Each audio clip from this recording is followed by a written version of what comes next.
Hi everyone, this is Kavya from Edureka. Welcome to today's session on PMBOK 7 tutorial. So if there's anything that you need to know about PMBOK, the 7th edition, this is definitely the right place. Before we get started, I'd like to address the agenda. Firstly, we will understand what is the PMBOK guide and also its purpose. Then we'll move ahead and understand the various factors influencing PMBOK 7. What are the changes that have been implemented in PMBOK 7? That is, how is its structure different from the previous editions? Then we'll talk about the 12 project principles in PMBOK 7 and also its performance domains. We will also understand what is Standards Plus. Then we'll move ahead and talk about some of the additional topics that have been incorporated in the PMBOK 7, that is tailoring, models, methods, and artifacts. We'll conclude this session by discussing the PMP certification and is it relevant with the PMBOK 7 edition. So without much ado, let's get started.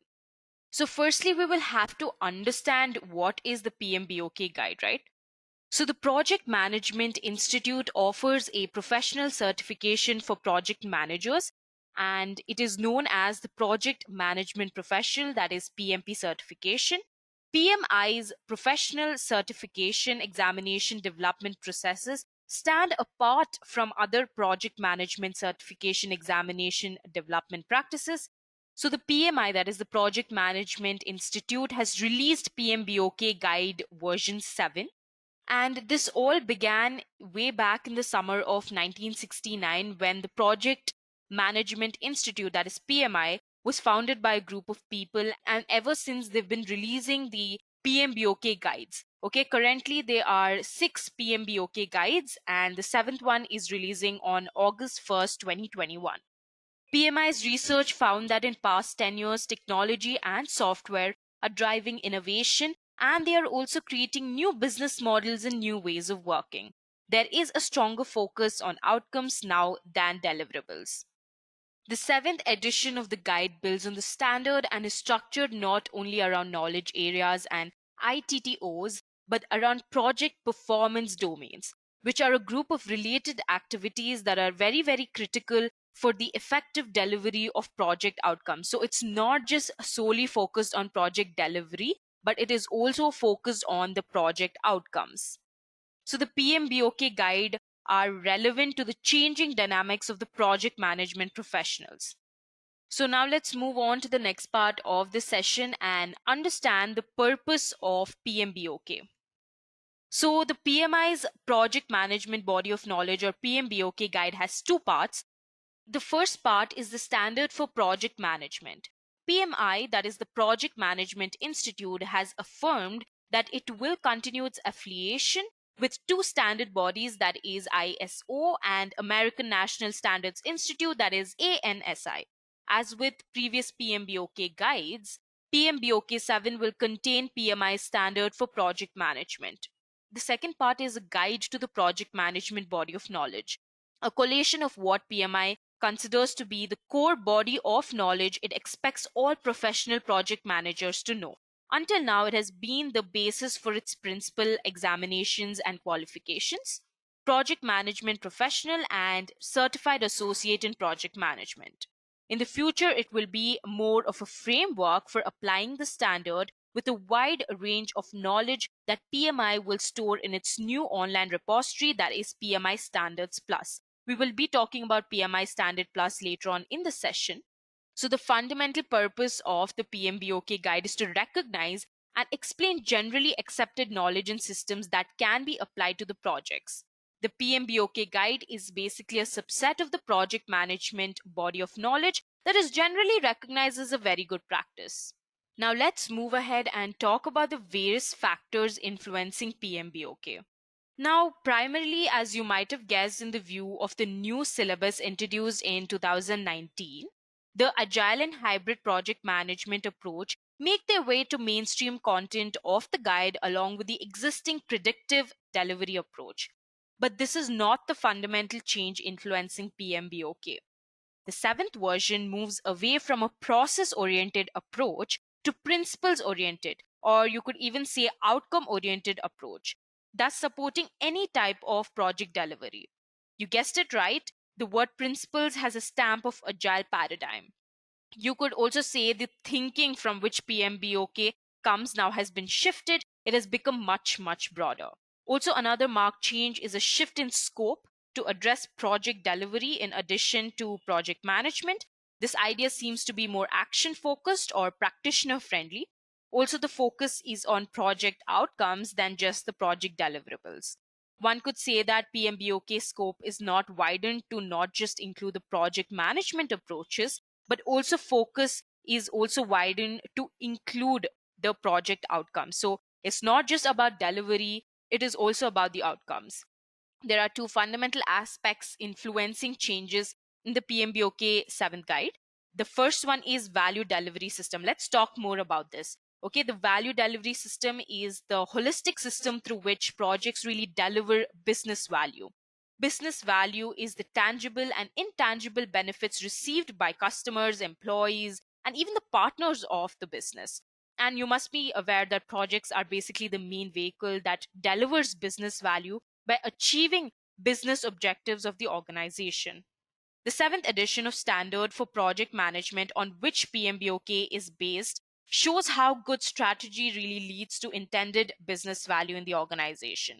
This is done through defining organizational strategies that really help identify business objectives, which then turn into actionable initiatives such as portfolios, programs, projects, which produce deliverables and increase capabilities of the organization. This also produces tangible or intangible outcomes, thus creating benefits for the customers and end users, which eventually turn business value produced by the organization. So what this system really does is it enables this flow in a very smooth and a very predictive manner that would be a very great value to the organization. And this is made possible by the efficient propagation of information and feedback through the predefined channels. The value delivery system comprises portfolios, programs, projects, operations, and also uses a system to manage several issues that you may encounter. It also enables workflows. It also allows you to make decisions. The second factor that is influencing is project delivery principles. Now, project delivery principles, in short, are the whats and whys of project management that guide the thinking and behavior of people involved in project delivery. So they can really apply their efforts towards a strong project outcome. The PMBOK 7 not only focuses on the delivery part, but it also focuses on the outcomes, right? So this is where the delivery principles comes into the picture. And there are 12 principles that are defined in the standard for project management. We'll be talking about each of these in detail. So now that we know what are the two factors that really influence the PMBOK guide, let's move ahead and talk about the primary change in the PMBOK 7. So firstly, the structure of PMBOK 7 has been changed completely. So in the 7th edition, the guide will focus mainly on the performance domains. So we have tailoring, we have models, methods, and artifacts, and there are 8 performance domains that have been put under the spotlight. So when you compare this to the 6th edition, the primary focus was just on 49 processes categorized under 10 knowledge areas. But now what they've done is they want you to really focus on these performance domains and work towards it. We'll be talking about tailoring, models, methods, and artifacts, and also the 8 performance domains in detail in the next part of the session. So before we move on and talk about the performance domains and models, methods, and artifacts and tailoring, firstly, we will have to address the project principles in PMBOK 7. As I've already mentioned, there are 12 project principles. So by now, you must know that the 5 changes that have been implemented is firstly, principles will replace processes. In the 6th edition, you had processes. In the 7th edition, you'll have principles. And then you have performance domains, which will replace knowledge areas. There'll be a whole new section on tailoring. The 7th guide will also introduce models, methods, and artifacts. And there will be a new section on the value delivery system. Okay. So there are basically 3 general approaches that organizations like Project Management Institute can use to document the standards. The first one is narrative-based standards, which use storytelling and description. This is not very rigorous and it's not very informative. The second one is the process-based standards, which is basically documents a set of processes that together deliver the desired outcomes. The third one is principle-based standards that are built around a set of statements of fundamental principles.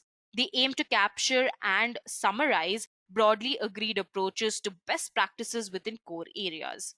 PMBOK 7 and all the previous editions have clearly taken a process-based approach, but the 7th edition, which is a very special edition, will create a principle-based standard. So let us understand firstly what is principle-based standard. Principles are basically statements of standards of moral and ethical conduct, and they are also statements of widely agreed assumptions or truths and fundamental laws of rules. Well, they will mostly be subjective matters of judgment. Useful principles will be those that gain wide, near universal acceptance among a relevant community of practitioners. So, finally, let us check out these 12 really, really important principles in the PMBOK 7. So, the first one is stewardship, which is to be diligent, respectful, and a caring steward.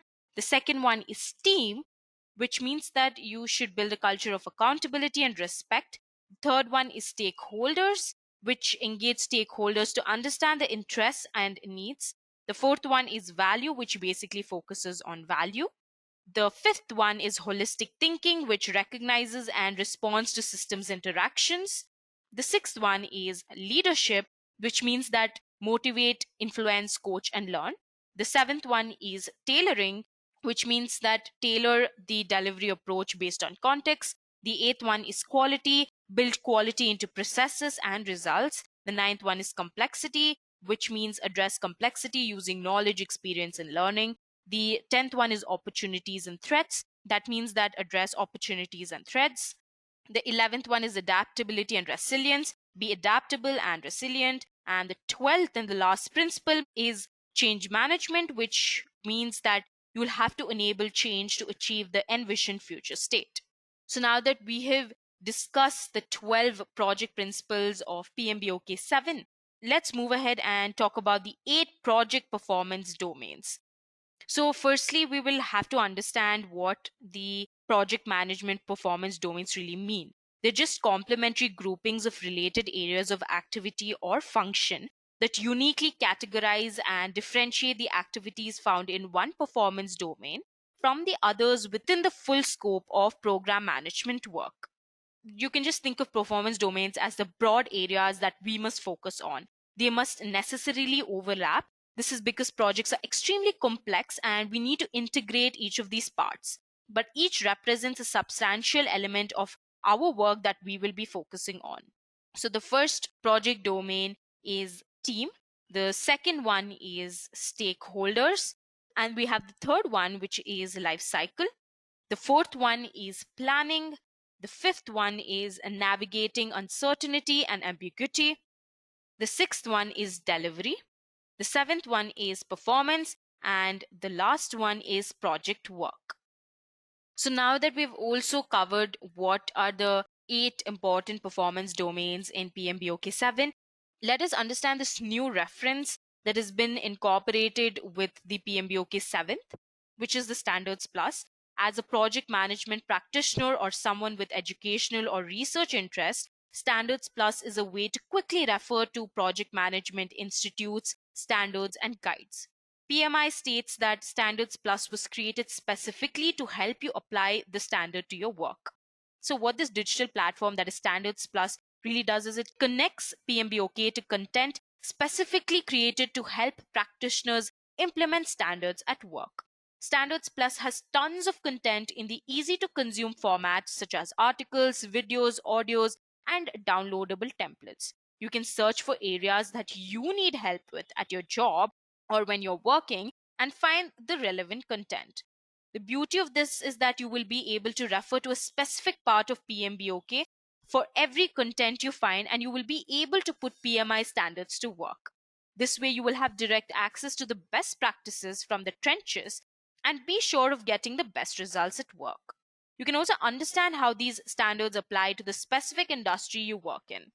And finally, Standard Plus also gives you an opportunity to learn all about agile project management practices. Now, let's move ahead to the next part of the session and understand tailoring methods.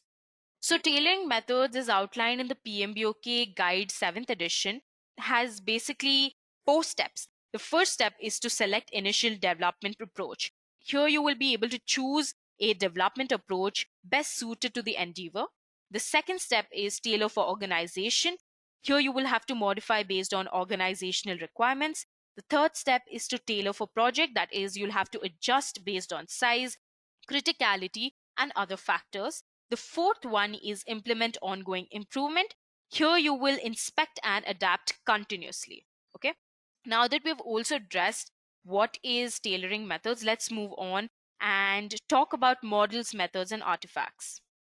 So PMBOK 7 will introduce a section that lists common models, methods, and artifacts available to project practitioners. It will really give you a brief description of each model, method, or artifact, and it will map them to one or more of the project performance domains where the author suggests it might be most applicable or useful.